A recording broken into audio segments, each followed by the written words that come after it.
Hello everyone, मैं T.S.. धाकड़। तो बच्चों, आज हम पढ़ेंगे इलेक्ट्रोस्टैटिक्स। इससे प्रीवियस लेक्चर्स में, वीडियोज में आपको काफ़ी सारा पढ़ाया जा चुका है। आज हम स्टडी करेंगे Gauss's theory, Gauss's law and its applications. Okay,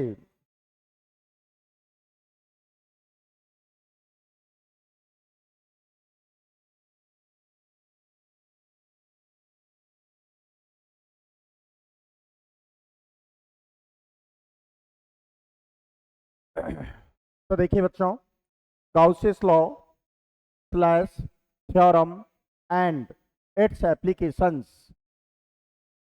now area vector, actually actually area is a scalar quantity, but we assume that area is a vector quantity for study in physics. Actually area एक scalar quantity है, लेकिन physics में study करने के लिए हम इसको vector assume कर लेते हैं। जब अज्यूम किया जाता है तो इसका डायरेक्शन भी फिक्स होता है। तो direction of area vector is always normally और perpendicular to the surface of body, और perpendicular to the surface of body.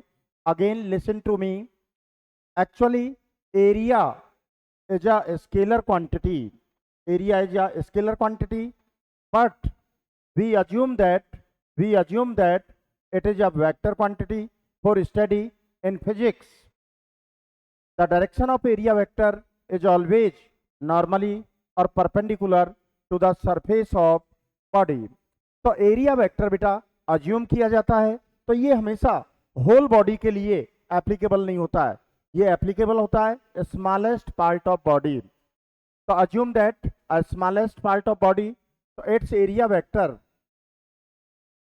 DA vector और डीएस वेक्टर ऑलवेज नॉर्मली और perpendicular to the surface of body. That's clear.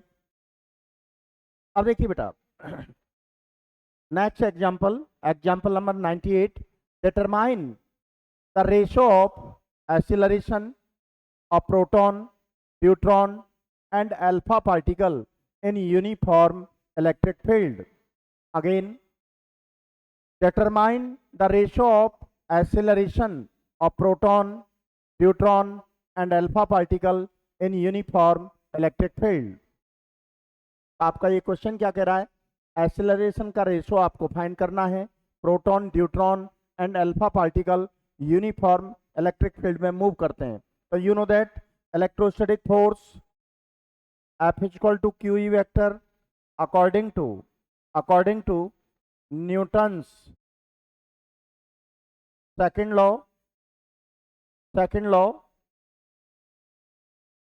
F is equal to ma.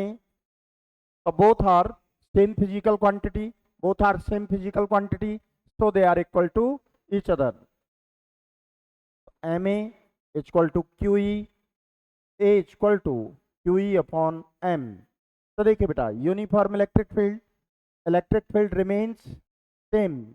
तो acceleration is directly proportional to Q by M. That's clear. AP acceleration for proton, AD acceleration for neutron, A alpha. तो QP upon MP, QD upon MD, Q alpha, M alpha. You know that from basic theory. देखिए मैं आपको इधर बता देता हूँ। Proton means 1h1, neutron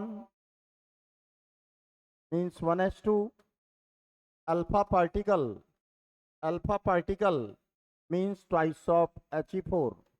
that's clear बच्चों। अब देखिए, charge on neutron is equal to charge on proton, mass of neutron is equal to twice of mass of proton, charge on alpha particle twice of charge of proton, mass of alpha particle 4 times of mass of proton. तो QP upon MP, charge on neutron proton के equally होगा, mass of neutron twice of MP, charge on alpha twice of QP, mass 4 times of proton. तो आप देख सकते हैं 1:1/2 ratio 1/2, 2 से multiply कीजिए बेटा, 2:1:1। Acceleration of proton, ratio of acceleration of proton, neutron and alpha particle is 2:1:1। That's clear, got it. आप सभी को अच्छे से समझ में आ गया होगा बेटा। अब देखिए नेक्स्ट, इलेक्ट्रिक फ्लक्स। तो इलेक्ट्रिक फ्लक्स क्या होगा बेटा? Total number of electric lines, total number of electric lines passes normally through the surface of body in presence of external electric field is called electric flux. Total number of electric lines, total number of electric lines passes normally through the surface of body in presence of external electric field is called electric flux. Consider a smallest part of body, its area vector dA vector. Electric field makes an angle theta, makes an angle of theta with area vector. According to basic statement, total number of electric lines, total number of electric lines passes normally through the surface of body. तो देखिए बेटा, area vector तो always normally है, तो we obtained component of electric field alongs to area vector E cos of theta. तो देखिए बेटा, E cos theta normally to the surface of body, D A vector normally to the surface of body. तो ये दोनों quantity normally हैं, तो इन दोनों quantities का जो इफेक्ट होगा, इनको कंबाइंस करेंगे तो वो किसको शो करेगा? इलेक्ट्रिक फ्लक्स को। तो देखिए D A vector and E cos theta both are in same direction but both are different quantity. ये एरिया वेक्टर है, ये इलेक्ट्रिक फील्ड है, तो डिफरेंट क्वांटिटीज को कंबाइंस करने के लिए उनका प्रोडक्ट करना होगा, उनको मल्टीप्लाई करना होगा, मल्टीप्लिकेशन करना होगा। Now electric flux, electric flux passage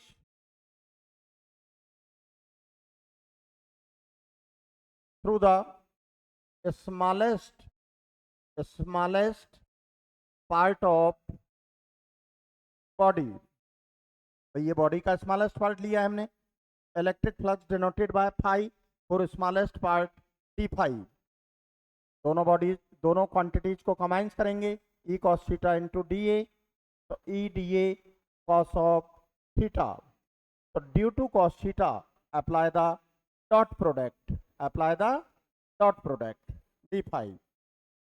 total plus net electric flux passage through the surface of body, apply the integration phi is equal to d phi। तो d phi means electric flux, total number of electric lines passage normally through the surface of body। passage में 2 options होंगे बेटा, entering and living. Enter करेगा और outwards होगा, तो उसके लिए हम क्लोज इंटीग्रेशन अप्लाई करेंगे। Close integration means for close surfaces, total number of electric lines passes में एंटरिंग एंड लिविंग, अंदर आना और बाहर निकलना, दोनों ही पॉसिबिलिटी हैं। तो दोनों कब वैलिड होंगे? तब आपका सरफेस क्लोज होगा। तो अप्लाई द क्लोज इंटीग्रेशन। तो phi equal to E vector dot of D A vector. तो from equation second dot product और scalar product between electric field and area vector is equal to electric flux, means electric flux is equal to the dot product between electric field and area vector. Now expansion of dot product EDA cos of theta, integration always applicable on smallest part, here smallest part dA, so integration of dA cos of theta, the close integration of dA total surface area of body, phi is equal to EA cos of theta। Equation third, that's clear। तो देखिए बेटा, from equation third, electric flux E A cos theta, E electric field, A area vector, theta angle between electric field and area vector. तो ये आपके mind में अच्छे से clear होना चाहिए। Here theta angle between electric field and area vector.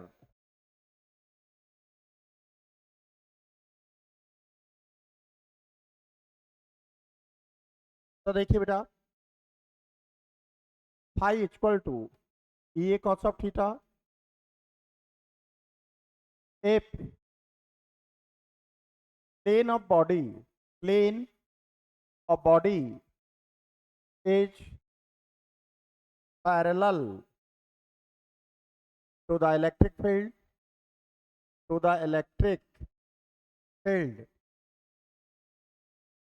तो मैंने अभी अभी आपको एक्सप्लेन किया है, theta angle between electric field and area vector. अब इस कंडीशन में हमने क्या कहा है बेटा, plane of body parallel to the electric field, plane of body like palm surface, plane of body electric field, this pen, ये पेन हो गया बेटा। तो plane of body is parallel to electric field, area vector always normally और perpendicular to the surface, this pen means angle between electric field and area vector 90 degree. तो plane electric field के parallel है तो area vector perpendicular होगा, angle between area vector and electric field 90 degree. That's clear. आप इस तरह से देख सकते हैं, ये आपका इलेक्ट्रिक फील्ड हो गया बेटा, ये प्लेन हो गया, तो एरिया वेक्टर आपका इस तरह से होगा, ये vector theta equal to 90 degree. तो phi equal to E A cos of 90, cos 90 equal to 0. Question number 4, if plane of body is perpendicular to the electric field, इस कंडीशन में देखिए बेटा, palm surface as a plane of body, electric field, this pen electric field, a plane of body perpendicular to the electric field, area vector always perpendicular to the surface of body, this pen, so both are in same direction, angle between them 0। Diagram से देखें, इस तरह से हुआ बेटा, ये आपका electric field हुआ, एरिया वेक्टर ये आपका एरिया वेक्टर होगा, ये वेक्टर, तो थीटा क्या हो गया 0। In this case electric field and area vector both are parallel to each other, so angle between them 0 degree. तो phi equal to E A cos of 0, cos 0 equal to 1, तो phi equal to E A. That's clear. समझ में आ गया ना बेटा ये अच्छे से, और एक बार आप नोटिस कर लें, इसको अच्छे से नोटिस कर लीजिए। Okay, next final touch points,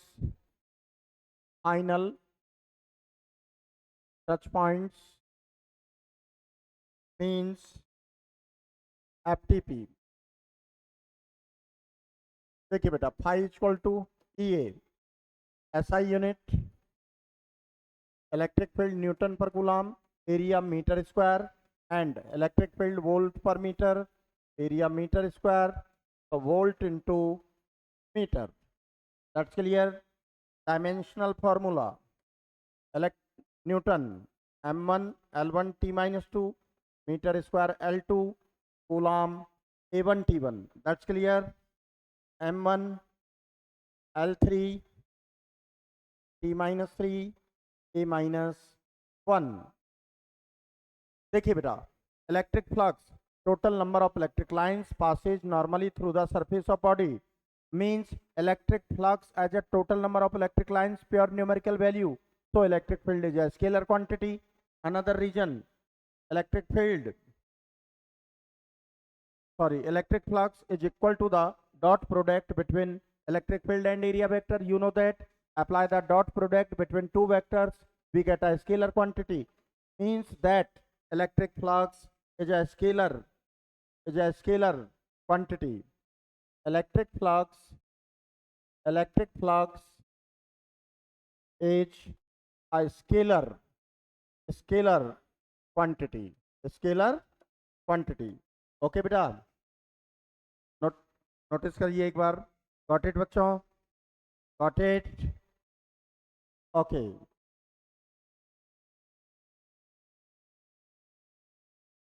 अब देखिए बेटा, question number 99. which physical quantity represent by electric lines when electric lines passage normally per unit cross section area of body.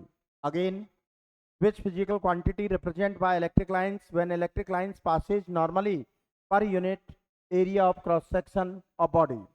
तो अब इस क्वेश्चन में कौन सा वर्ड इंक्लूड किया है? पर यूनिट एरिया. अगर आप पर यूनिट एरिया को रिमूव कर दीजिए तो basic statement of electric flux, total number of electric lines passage normally through the surface of body in presence of external electric field is called electric flux. Basic statement. अब इसमें क्या change किया गया? Per unit area of cross section.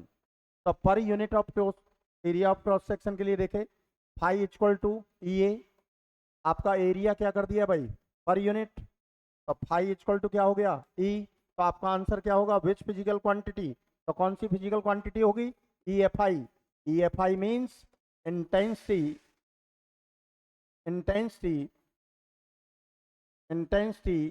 Of electric field.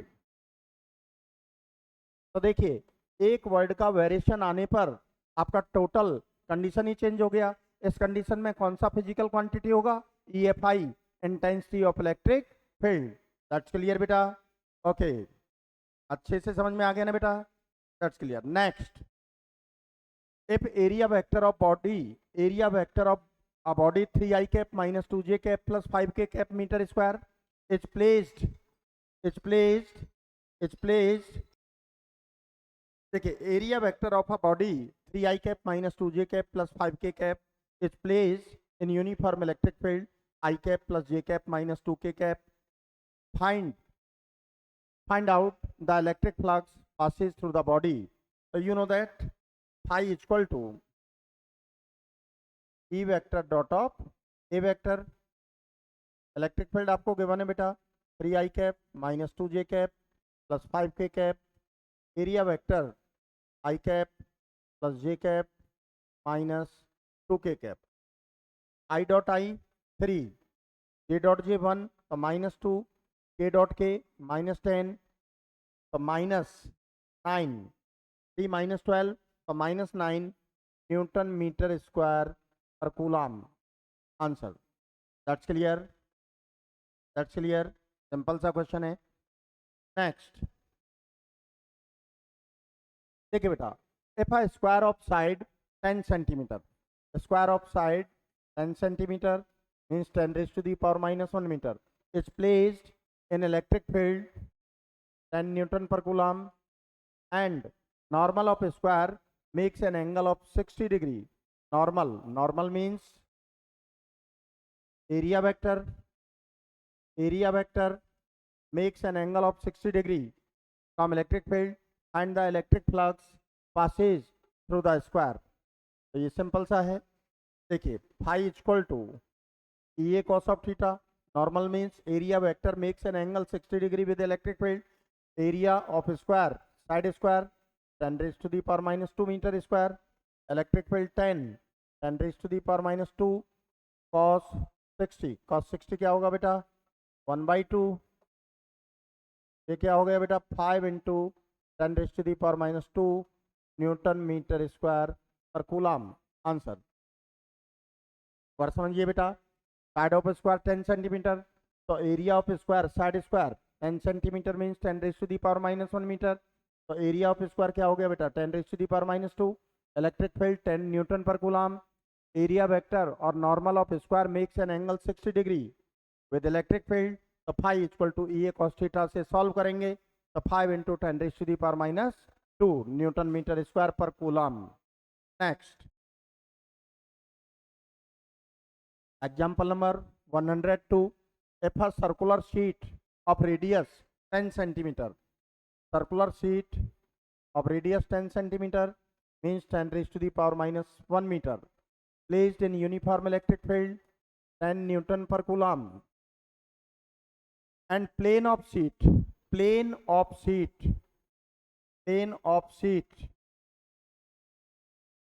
कितना angle बना रहा है भाई 30।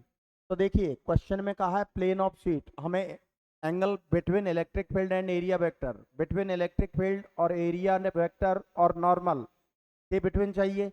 ये प्लेन का एंगल गिवन है। From electric field determine the electric flux.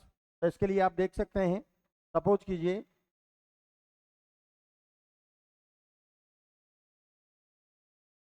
ये सर्कुलर शीट है, आप ये प्लेन ले लीजिए, plane of sheet makes an angle 30 degree with electric field. तो देखिए आपका नॉर्मल ये होगा बेटा, नॉर्मल मीन्स एरिया वेक्टर, तो ये एंगल कितना हो गया आपका 60 डिग्री। तो थीटा आपका क्या हो गया 60 degree between electric field and area vector. That's clear. तो phi equal to EA cos of theta, electric field 10, area IR square cos 60, 10 pi क्या होगा बेटा 3.14, R square 10 raise to the power minus 2 cos 60 1/2। ये क्या हो गया बेटा 5 into 3.14 into 10 raise to the power minus 2। इससे मल्टीप्लाई कर लीजिए भाई, 5 से मल्टीप्लाई करेंगे 27 15.70 into 10 raise to the power minus 2। तो 5 equal to 1.57 into 10 raise to the power minus 1 newton metre square पर कूलम। Got it. सभी बच्चों को समझ में आ गया होगा। एक बार और नोटिस कर लें आप इसको।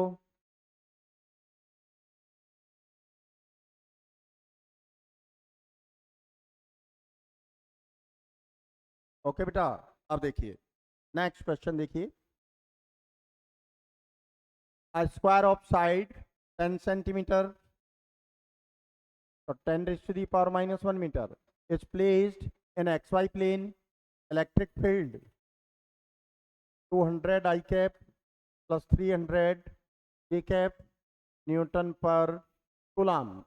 Okay, and the electric flux passes through the square. तो देखिए बेटा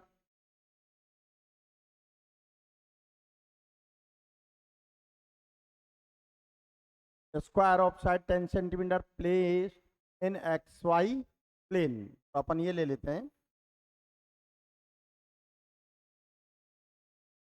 XY Z। That's clear, that's clear. तो ये XY प्लेन हो गया भैया, XY plane. Area vector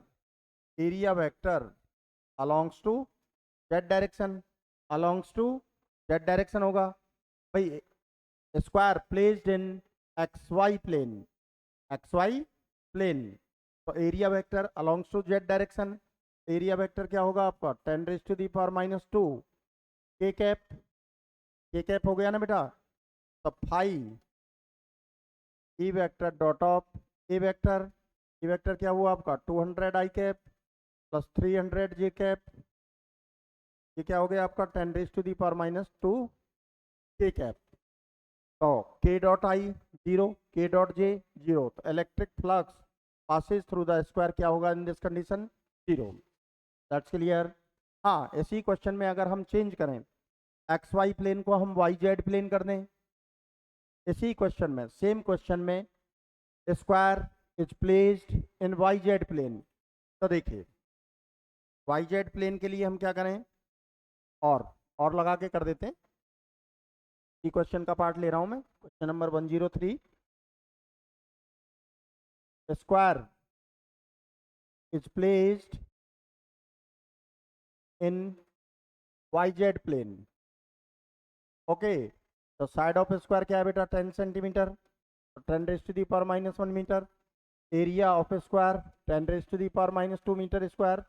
electric field आपको क्या गिवन है बेटा, 200 I cap plus 300 J cap newton पर कूलम। तो देखिए एक्स वाई जेड इस तरह से ले लें हम, ये वाई जेड प्लेन में। एरिया वेक्टर क्या हो गया, अलोंग्स टू एक्स डायरेक्शन। तो एरिया को वेक्टर फॉर्म में लिखें हम, तो 10⁻² I cap metre square. That's clear.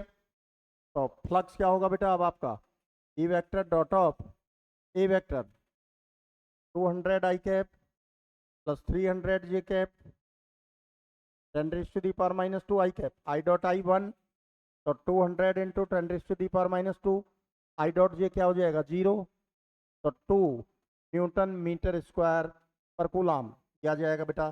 तो प्रीवियस एग्जाम्पल का ही अनदर ऑप्शन मैंने आपको बताया है। Okay, got it. अब देखिए बेटा next, 3 point charges plus 2q minus q and minus q are placed respectively at corners of an equilateral triangle of side A. Determine the net electric dipole moment of system. Net electric dipole moment of system. तो देखिए बेटा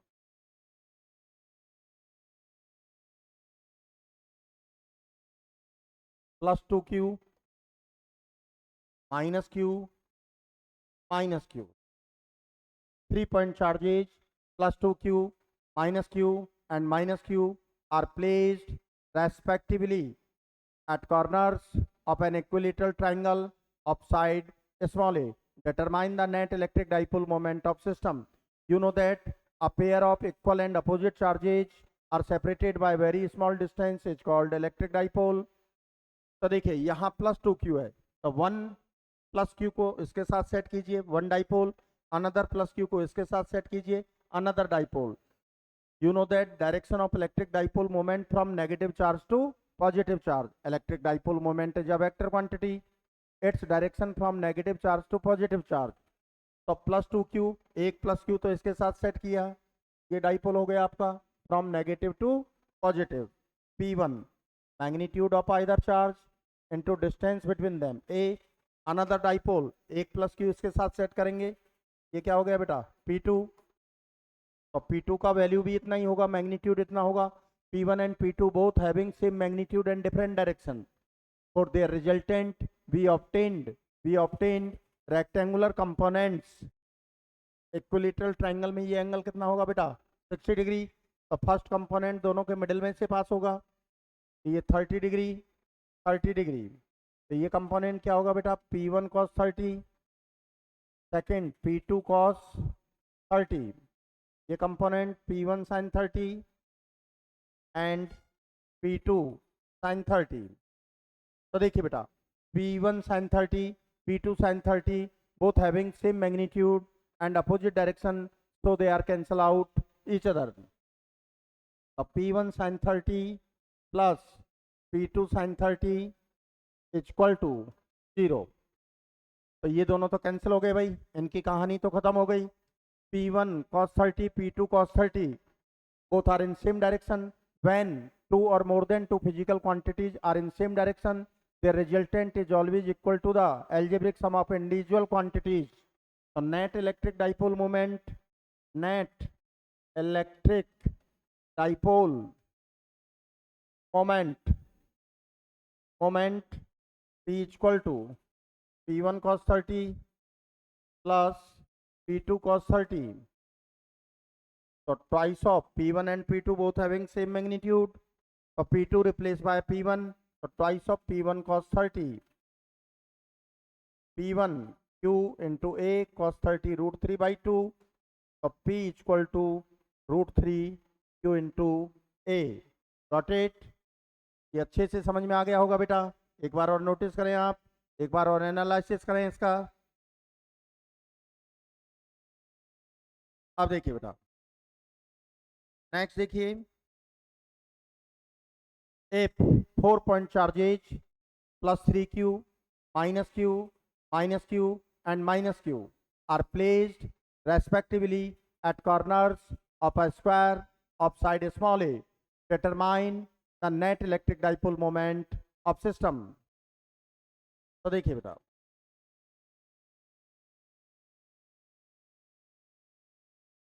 +3q -q -q -q। तो देखिए बेटा, ये +3q है, इसको 3 parts में डिवाइड कीजिए। एक पार्ट इसके साथ एडजस्ट करेंगे फर्स्ट डाइपोल, एक पार्ट इसके साथ एडजस्ट करेंगे सेकंड डाइपोल, एक पार्ट इसके साथ एडजस्ट करेंगे थर्ड डाइपोल। तो कितने डाइपोल बने आपके? 3 dipoles. You know that direction of electric dipole moment from negative charge to positive charge. तो फर्स्ट के लिए हम बात करें फ्रॉम नेगेटिव टू पॉजिटिव, ये आपका P1 हो गया बेटा। It's value magnitude of either charge and distance between them a. Second dipole from negative to positive, its value is equal to P2. P1 and P2 both having same magnitude and different direction. Third combination C corner के साथ में लेंगे। तो देखिए ये आ गया P3। तो P3 के लिए देखिए आप, magnitude of either charge, distance between them, ये डायगोनल ऑफ स्क्वायर हो गया by use of Pythagoras theorem √2a। P3, P1 and P2 both having same magnitude and different direction, so we obtain rectangular component of P1 and P2। तो P1 P2 के हम components find करेंगे बेटा। तो देखिए square में ये angle कितना होगा? 90 डिग्री। फर्स्ट कंपोनेंट दोनों के मिडल से पास होगा, तो लाइन तो आपके लिए पहले से ड्रॉ P3 के लिए। ये एंगल क्या हो गया बेटा? 45 and 45। This component P1 cos 45, this component P2 cos 45, and this component P1 sin 45, this component P2 sin 45। So P1 sin 45, P2 sin 45, both having same magnitude and opposite direction, so they are cancel out each other। So P1 sin 45 plus P2 sin 45 is equal to 0 degree। That's clear। अब देखिए बेटा, P1 cos 45, P2 cos 45, P3 all are in same direction। Net electric dipole moment, net electric dipole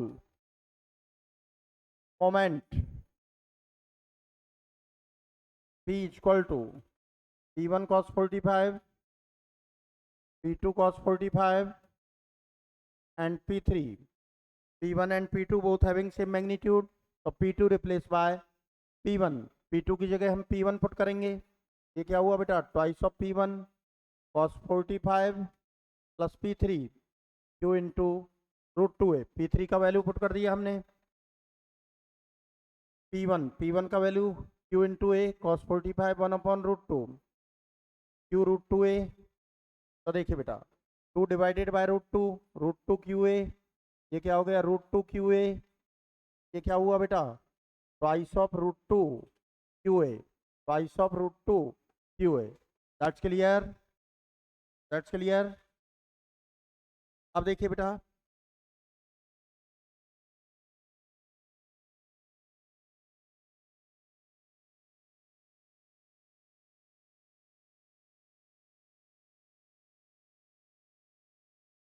अब देखिए बेटा, Gaussian surface. तो Gaussian surface, imagine a closed surface in external electric field enclosed the total given charge। तो Gaussian surface का मतलब क्या है? Electric field में हम एक क्लोज सरफेस इमेजिन करते हैं जो गिवन चार्ज को, टोटल चार्ज को एनक्लोज्ड मींस बाउंडेड करेगा, एसोसिएटेड रखेगा। It's called Gaussian surface, it's called Gaussian surface. Again listen to me, imagine a closed surface in external electric field enclosed the total given charge, it's called Gaussian surface, it's called Gaussian surface। in simple way, external electric field में हम एक close surface imagine करते हैं जो given charge को enclosed करे, bounded रखे, associated रखे, इट्स कॉल्ड गाउसियन सरफेस। अगर आपके पास गिवन चार्ज पॉइंट चार्ज है तो गाउसियन सरफेस स्फेरिकल होगा। अगर लीनियर चार्ज है तो गाउसियन सरफेस सिलेंड्रिकल होगा। अगर given charge in form of square है तो गाउसियन सरफेस क्यूबिकल होगा। That's clear. अब देखिए types of Gaussian surface. Types of Gaussian surface, they are of two types, closed Gaussian surface and open Gaussian surface. तो देखो Gaussian surface है तो उसके पास चार्ज तो नेसेसरी है, चार्ज तो उसके पास है ही, उसने चार्ज तो एसोसिएटेड किया है, बाउंडेड किया है, एनक्लोज किया है। अब closed Gaussian surface means Gaussian surface which combines the given volume. ऐसा सरफेस जो गिवन वॉल्यूम को कमाइंस करता है, होल्ड करता है, एसोसिएटेड करता है, उसे हम क्लोज्ड गाउसियन सरफेस कहेंगे, like sphere, cylinder etcetera. Open Gaussian surface, ऐसा गाउसियन सरफेस जो गिवन वॉल्यूम को कमाइंस नहीं करता है, एसोसिएटेड नहीं रख पाता है, उसे हम क्या कहेंगे, open Gaussian surface. Means hollow cylinder, उसको अगर हम कट कर दें मिड में से तो हाफ सिलेंडर, उसके पास जो भी हमने लिक्विड फिल्ड किया है, वॉल्यूम फिल्ड किया है, उसको एसोसिएटेड बाउंडेड नहीं रख पाएगा, तो वो वॉल्यूम उसमें से बाहर आ जाएगा। तो वो कैसा है, open Gaussian surface. Hemisphere ले लीजिए, हेमी स्फीयर वो भी अपने वॉल्यूम को एसोसिएटेड नहीं कर पाएगा। आप प्रैक्टिकली देखें, मैं हमेशा कहता हूं कि फिजिक्स के लिए प्रैक्टिकली एनालिसिस करें, डेली लाइफ में स्टडी करें। सिलेंडर की हम बात कर रहे थे तो सभी के घरों में एलपीजी गैस सिलेंडर है।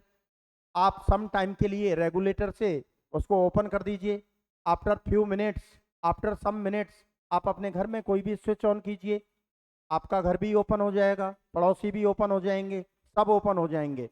तो ऐसा सरफेस, ऐसा गाउसियन सरफेस जो वॉल्यूम को कमाइंस नहीं रख पाता, उसे ओपन गाउसियन सरफेस कहेंगे, और जो वॉल्यूम को कमाइंस रखता है उसे क्लोज्ड गाउसियन सरफेस कहेंगे।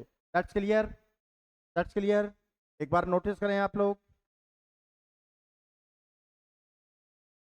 ओके, नेक्स्ट गाउसियस लॉ और theorem.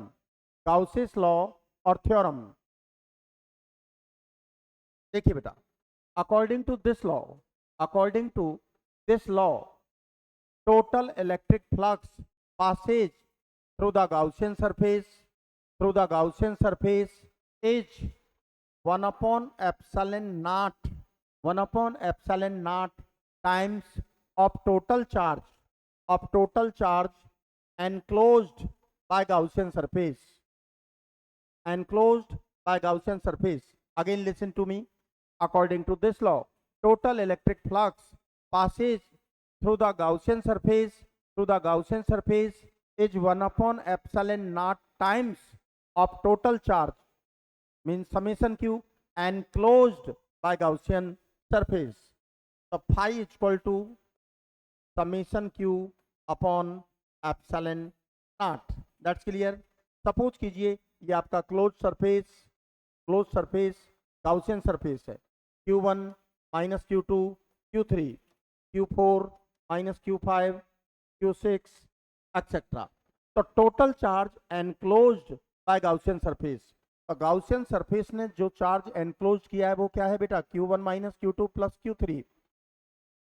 Charge outside the Gaussian surface, outside the close surface, ये हमारे लिए यूजलेस है, ये कोई काम का नहीं है। हमें कौन सा लेना है, total charge enclosed by Gaussian surface और close surface.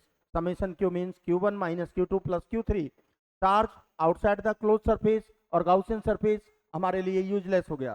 From equation second, multiply by 4 pi and divided by 4 pi.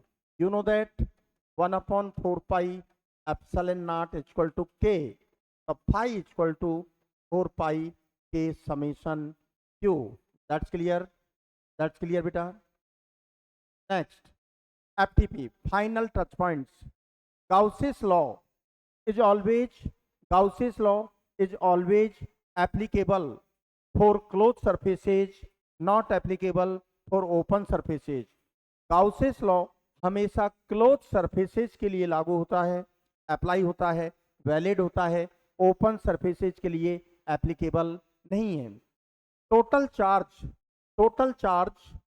if total charge enclosed by Gaussian surface is zero, so electric flux is also zero.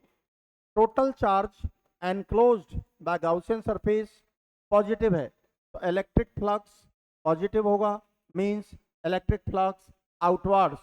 अगर total charge positive है तो electric flux positive होगा, means electric flux outwards होगा।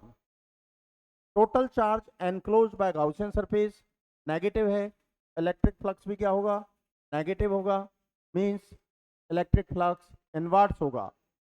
Means that leaving outward flux from Gaussian surface from closed surface must be taken positive, entering flux must be taken negative. That's clear? ये आपको अच्छे से समझ में आ ही गया होगा बेटा। नेक्स्ट अब देखिए बेटा example number 106, if a cylinder is placed in uniform electric field and direction of electric field alongs to the axial line of cylinder, determine the total flux passes through the cylinder. इस question का मतलब क्या है, एक cylindrical body है जो electric field में रखा गया है, direction of electric field alongs to the axial line of cylinder, तो इलेक्ट्रिक फ्लक्स हमें फाइंड करना है। बहुत ही अच्छा क्वेश्चन है। तो देखिए ये आपका सिलेंडर है,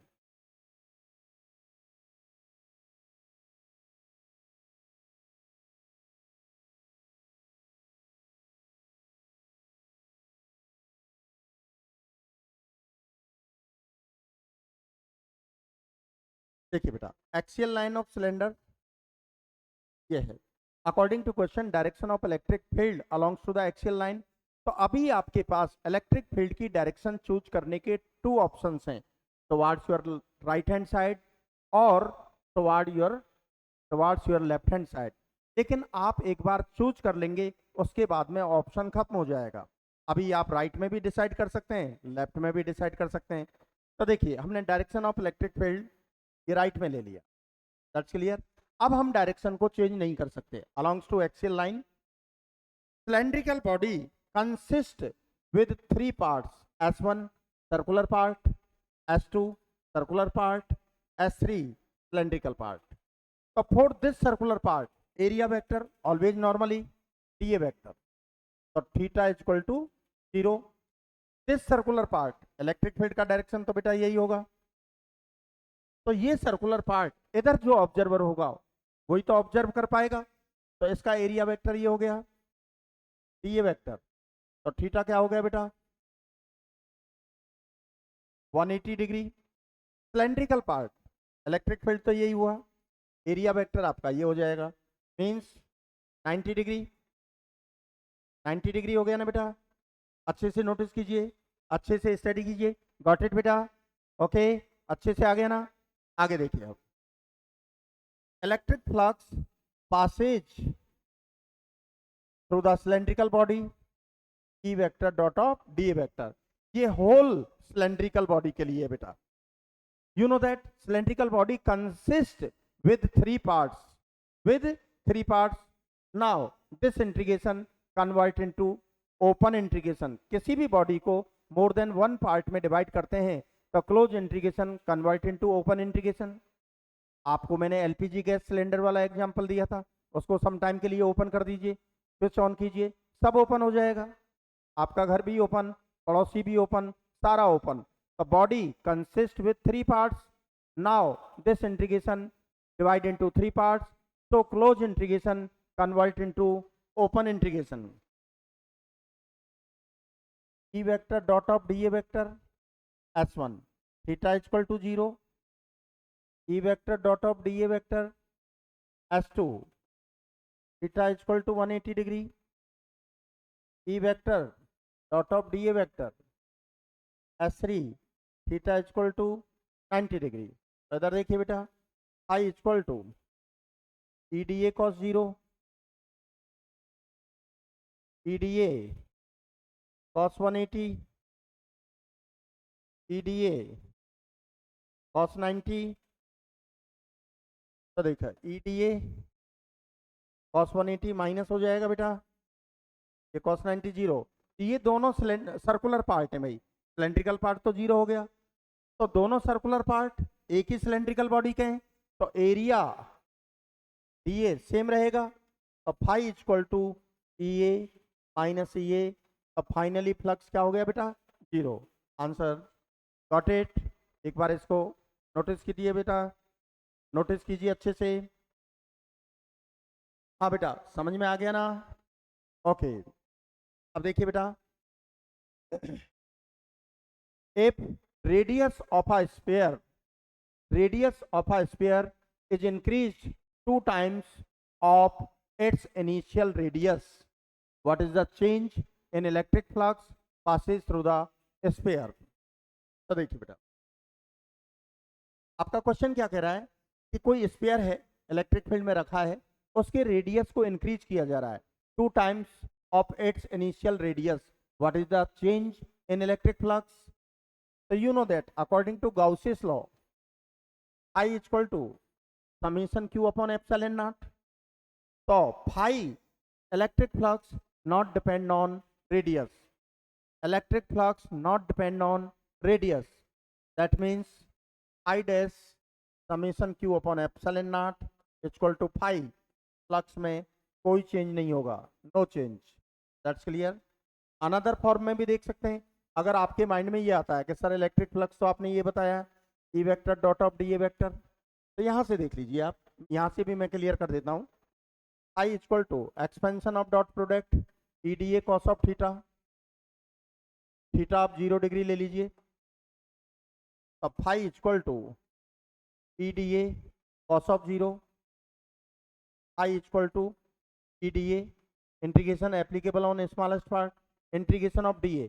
हम स्फीयर की बात कर लेते हैं, तो total surface area of sphere 4 pi R square, electric field due to point charge K Q upon R square, K electrostatic constant 1 upon 4 pi epsilon naught, E क्या हो गया बेटा Q upon 4 pi epsilon naught R square, तो phi equal to Q upon 4 pi epsilon naught R square, area of sphere 4 pi R square, तो phi equal to Q upon epsilon naught. तो देखिए electric flux does not depend on radius of body, तो phi equal to phi dash, no change. तो यहां से conclusion क्या निकला कि electric flux not depend on radius, not depend on size and geometry of body, उस पर depend ही नहीं करता। डिपेंड किस पर करता है कि बॉडी ने कितना चार्ज, कितने अमाउंट का charge, total charge enclosed by body. तो रेडियस आप 2 टाइम्स कीजिए, 3 टाइम्स कीजिए, n टाइम्स कीजिए, हाफ टाइम कीजिए, एसोसिएटेड फ्लक्स में कोई चेंज नहीं होगा। That's clear, okay. अब देखिए बेटा, if next example, example number 108, if 2 electric dipole enclosed by Gaussian surface, 2 electric dipole enclosed by Gaussian surface, determine the total electric flux passes through the Gaussian surface. You know that from basic theory, पहले मैं आपको बता चुका हूं जब dipole theory मैंने आपको explain की थी कि total charge of dipole always 0। Electric dipole का टोटल चार्ज क्या होता है 0, तो यहाँ 2 डाइपोल रखें आप, 2 डाइपोल क्या 2000, 2 lakhs डाइपोल रखिए, total charge of all dipoles always equal to 0. So electric flux passes through the Gaussian surface q upon epsilon naught always equal to 0 अगर डाइपोल वाली कंडीशन है। ओके बेटा, गॉट इट। अब देखिए बेटा, यहां से आगे आपको नेक्स्ट लेक्चर में, नेक्स्ट वीडियो में एक्सप्लेन करेंगे डेरिवेशन ऑफ गाउसेस लॉ। आज के लिए इतना ही काफी है। Okay, thank you.